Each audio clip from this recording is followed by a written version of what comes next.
Hello, you're listening to Pro-Life Radio here in Jacksonville, Florida. Before we introduce our guest today, I'd like to talk about two upcoming events here locally. First is the March for Life in St. Augustine, Saturday, January 16th. We also have the March for Life in Jacksonville, and that is Friday, January 22nd. For more information on both these events and all local pro-life events, please visit us at jacksonvilleforlife.org. I'd like to introduce a guest today, Melissa. She has a story to share with us. If you have not heard Melissa's story in the past, I recommend that you pay close attention, because you might not have ever heard something as truthful and powerful, and probably won't be as blessed in any other way when we're talking about God's creatures and creations as Melissa's story. Melissa, thanks for being on today. Thank you so much for having me. I know we've spoken in the past, and I know this can't be easy, though you've shared with us numerous times. You've shared at pro-life events, publicly and, of course, privately. So we can't thank you enough for being on today. It's an honor.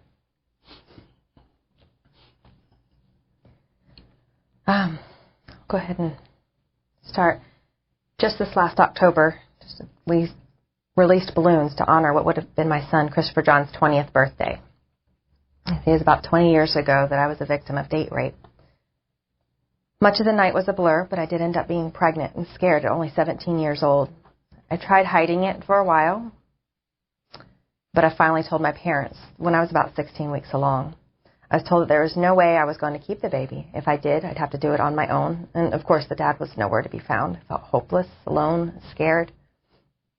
But I do want to say that at the time, my mom was doing the best that she could do with what she had. She bought into the lie that Planned Parenthood and the abortion industry tells us that that is an inconvenience to be fixed, that it was a quick fix and it would be the best thing for me, something that would be done and over and never have to think about again. She thought that she was protecting my future. I don't blame her in any way. She loved me and she thought she was helping me. But at that time, that she was able to convince me that doing the right thing for my baby would mean having an abortion. I went along to the clinic where the nurses told me that my baby was just a clump of tissue, that he was not a formed baby. I was doing the right thing and that no one ever had to know.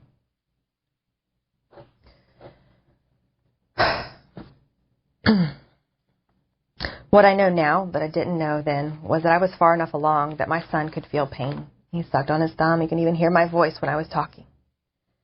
I remember laying on that table in the cold room with the nurse and the doctor thinking, I don't want to do this. I wish I could just go. But thinking that there was no way to turn back, I had to go through with it. The doctor told me it was no big deal, just be some slight tugging and cramping, and it will be over quickly. It was very painful. The noise of the vacuum will haunt me forever, as well as the tugging. Looking back now, I realize that the sound I was hearing was my poor son being torn limb from limb from my womb into that hideous canister by vacuum. And now, after having 3 children, I also know that he felt the pain as this was done.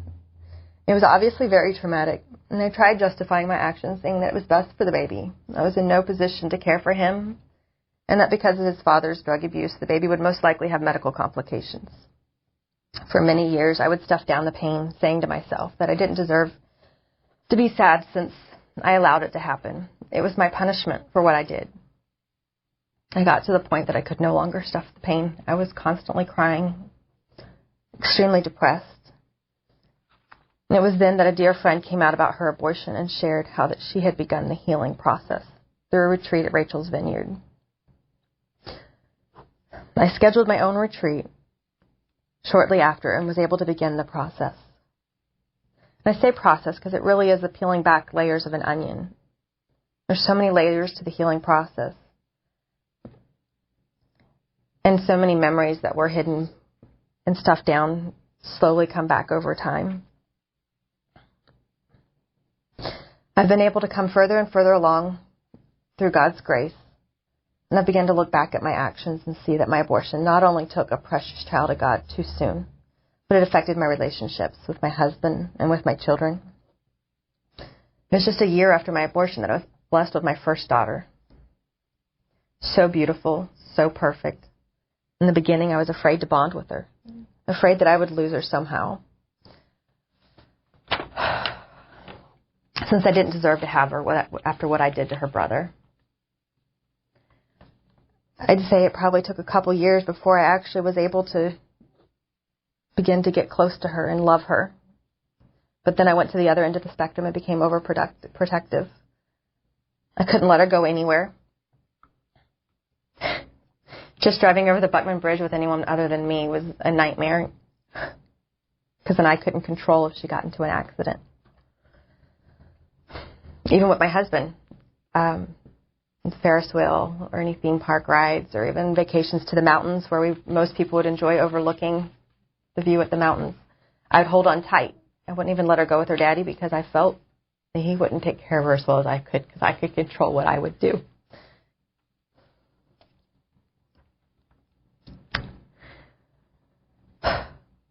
Just this past week, I went on a cruise with my whole family.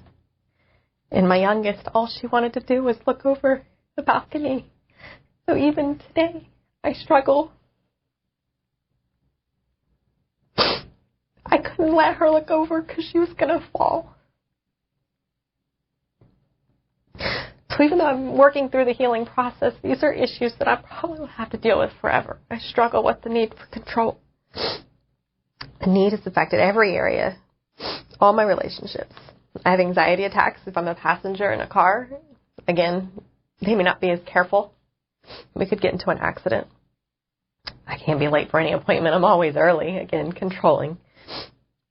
And I've learned the need to control has come from not having control of my situation so many years ago.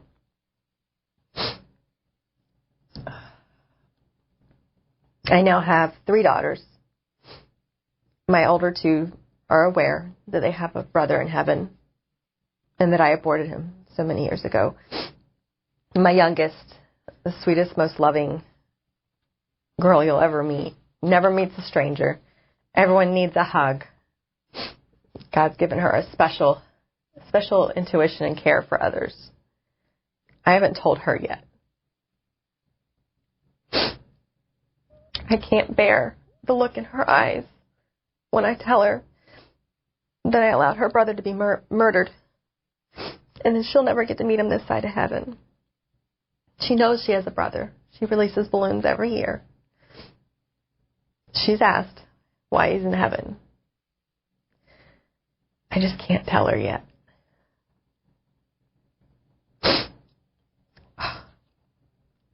I go through all of this. I share my story. I open my heart and bare up the nerves each time, not because I want people to look on me with pity, but I want to show that people that are in the same situation and afraid and not knowing what to do, what the consequences really are. It's not a quick fix. It's not something that you can just have once and done and forget about it and move on with life. It will haunt you the rest of your life. If I can help just one person choose life, it would be worth it. And even though in my experience it was date rape, I still feel regret and have physical complications because of the abortion. My health will be affected, has been affected, and I'll have to deal with it forever because this one thing that I did so many years ago was not a quick fix. And emotional, physical ramifications. Many are never even able to have children again. There are pregnancy centers like First Coast Women's Services and many more that can help and can give free ultrasounds and even adoption is so much better than the pain that you go through for years. It's not worth it. If you're on the other side and have had an abortion, there is hope. There is healing. There are retreats like Rachel's Vineyard and many others to help you start on your journey. All the pain and emotional turmoil will be worth it if I can help just one person through my story. I work with organizations like First Coast Women's Services, Rachel's Vineyard, and Silent No More because I feel very strongly that the more of us that get out there and speak and share our story of what we've gone through will help others not to make the same decision.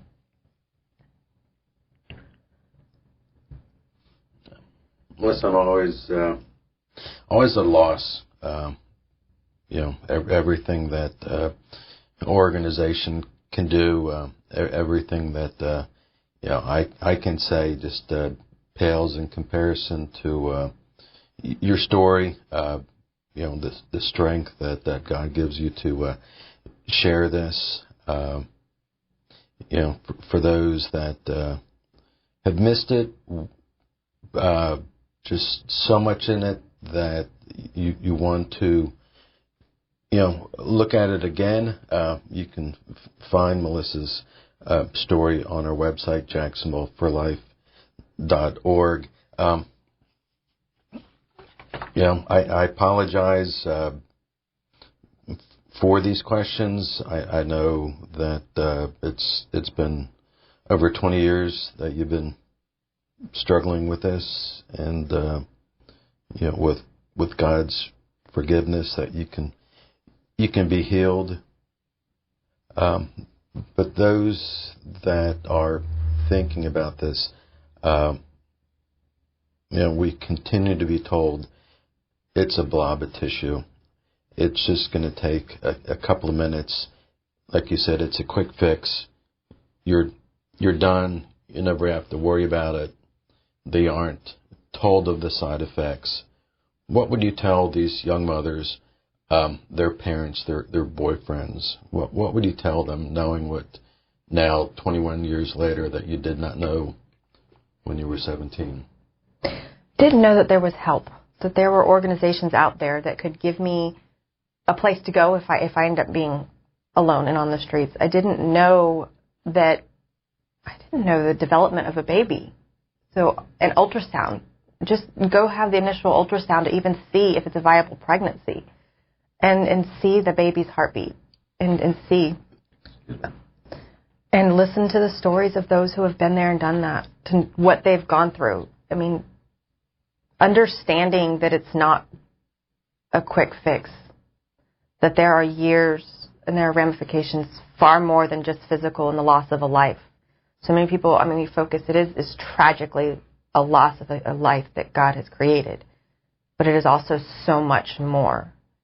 And I think understanding that it's not just them, it's as a whole, the future grandchildren, the future siblings that will never know when this life is snuffed out. So just understanding that there's help, there's things out there. Yeah, and you're so right about as far as, there's really now I think has to be different. We have the internet. We have the blessings from Queen of Peace. We have Pro-Life Radio here in Jacksonville. We have Facebook. We have Twitter. We have so many pregnancy centers here in town that'll give the ultrasound for free. We got homes for Edwin mothers. That information is much more readily available than it was when you were 17. You talked about the side effects, and it's been 20 years, and I don't want you to go over them again. If you're listening and you think, wow, that's a lot. This, a 5-minute procedure 20 years ago, side effects 20 years later. I'm going to go ahead and read from you something that's been accumulated since the 1950s. And these are medical statistics showing the side effects of abortion.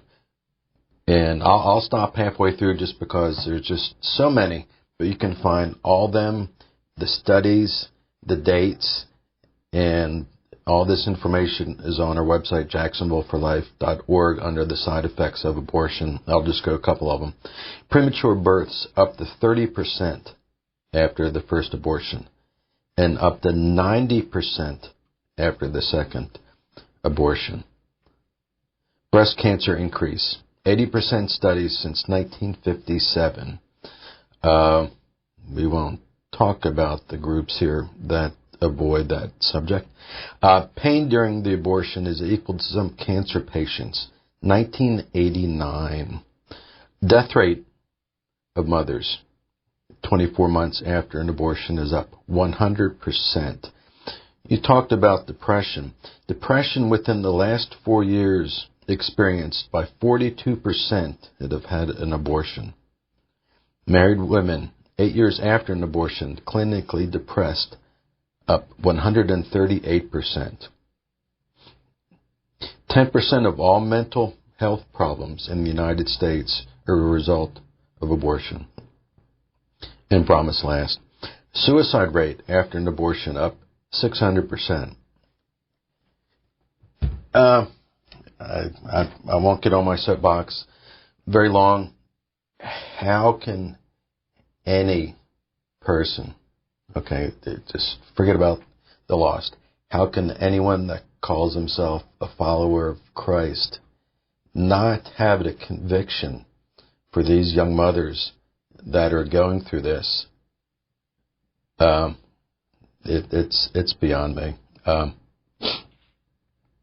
Enough for the public service announcement. At one point you said, Melissa, that you were in a position that you couldn't care for your son. And that still happens a lot. I think more so now just because everything is so much more expensive. But we have so many, we have 3 of the best adoption lawyers in town.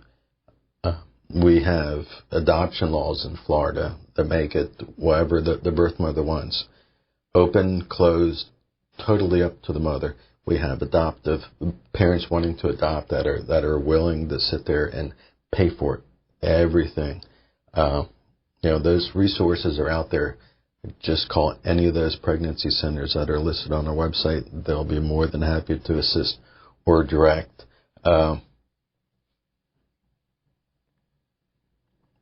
I've heard some say that adoption, they wouldn't want to have somebody else raising their kid, that it's better off because they're afraid of what would happen to the kid if they gave it up for adoption. My argument would be, look at myself and others who have been through the abortion, the physical and emotional turmoil and what goes on years later. It's not worth it. Give that child a chance at life. Give them that family that would give anything to love on a baby that can't have one of their own. That we can't be selfish in that way. It's amazing how God makes it so obvious to us when we open our eyes. We sit there and we talked about the generations lost.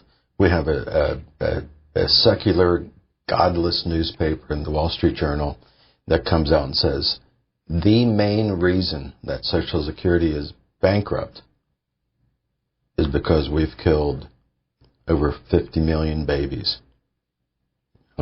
Forget the social issue of the abortion. The fiscal issue is we have 50 million people that are not paying into Social Security. How God sheds his light on the fact that we have, 1 million parents that are wanting to adopt a baby. And we kill 1 million babies every year in the United States.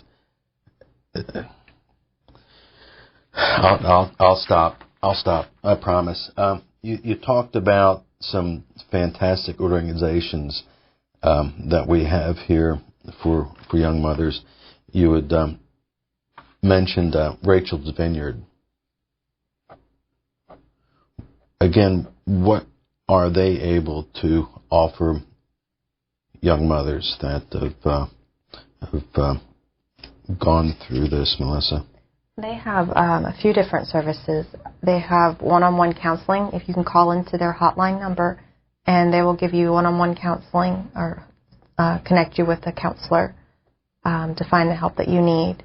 They have retreats, and that is what I did. I did a weekend retreat where we got there on Friday with others, and it's not just for women and men, because men suffer as well. You can bring your spouse or whoever to go through the retreat with you, and they work through just peeling back those layers and coming to terms and opening up and truly facing what most of us have stuffed for many years.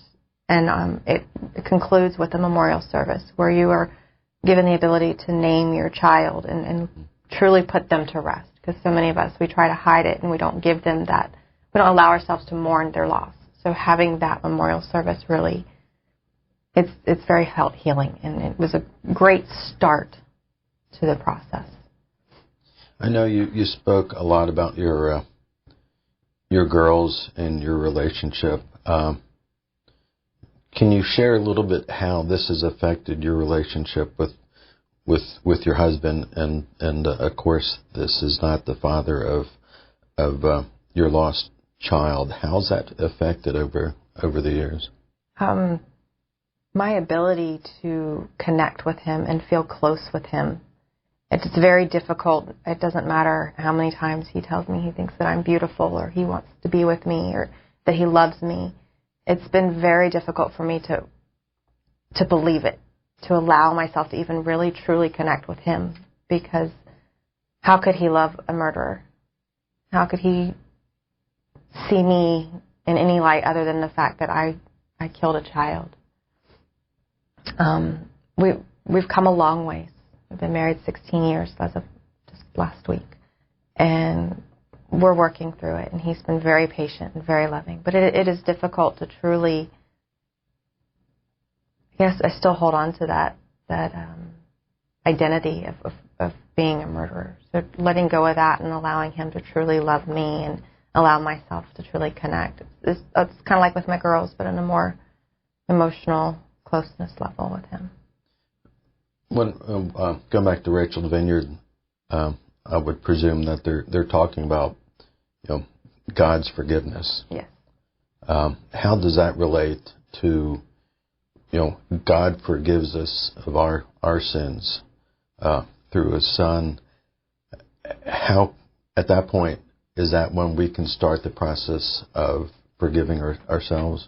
Yes, I have learned through this time that it's not just when God forgives us, for us to try and hold on to that guilt and say we don't forgive ourselves is taking away God's power and glory. And He forgave us, and who are we to try to hold on to that? He loved us. Holding things into the dark keeps things, that's what Satan wants. He wants us to hold things into the dark and not let them and give them over to God. When we bring them to the light, it's what God wants. He wants us to give everything over to Him so that He can heal us. We have to let go of this self-guilt and self-punishment. It's not what He wants for us. He wants us to have a full and abundant life. And He did send His Son for that. With the couple of minutes we have left, those women that have gone through what you've gone through, how can Silent No More assist in that healing process and to assist young mothers that are considering having an abortion? Us speaking out and sharing our story makes all the difference in the world. And I think that's what helps the healing process. Because if my friend had not spoken out about her abortion, I would have not started looking for help and to find a way. So it was through her courage, through Silent No More, to speak and share her story that I was able to start mine. So I think that's how they help start the healing process. It's just giving us women a voice, an organization that we can go to help us share and show people that we don't have to be silent. The abortion industry wants to silence us. We need to speak out. It may not be for everybody, and that's okay, but for those of us that it is, I think that we will be the ones that make a difference. Sure, and nothing is, I find nothing is for, not everything is for everybody. If you find what, where the Lord wants you, if it's volunteering, if it's donating, if it's working in a shelter or a home or sidewalk counseling, or if you don't have the time for any of that to write a check for any of these local nonprofits, there's something out there for everyone. And of course, next November we have elections, and not really much easier than spending 5 minutes to vote for either a pro-life president or a pro-abortion president. I know we're running out of time. For those that are just tuning in, please visit our website, jacksonvilleforlife.org. You will find Melissa's story. She's been kind enough to share that on the radio today, and we have put it on print for those that have missed any of it. This is powerful. We're going to lose 6,000 babies this year in Jacksonville alone. That means 6,000 young mothers are going to be going through the same thing that you just heard this morning. Our young mothers, our children deserve better than what we've done in the past. Melissa, we can't thank you enough for sharing, for being here today, being an outspoken advocate for life. Thank you from the bottom of our hearts for doing this. Oh, thank you so much for having me and giving me a platform to share. Again, thank you for listening. And until next time, do something, save babies in Jacksonville.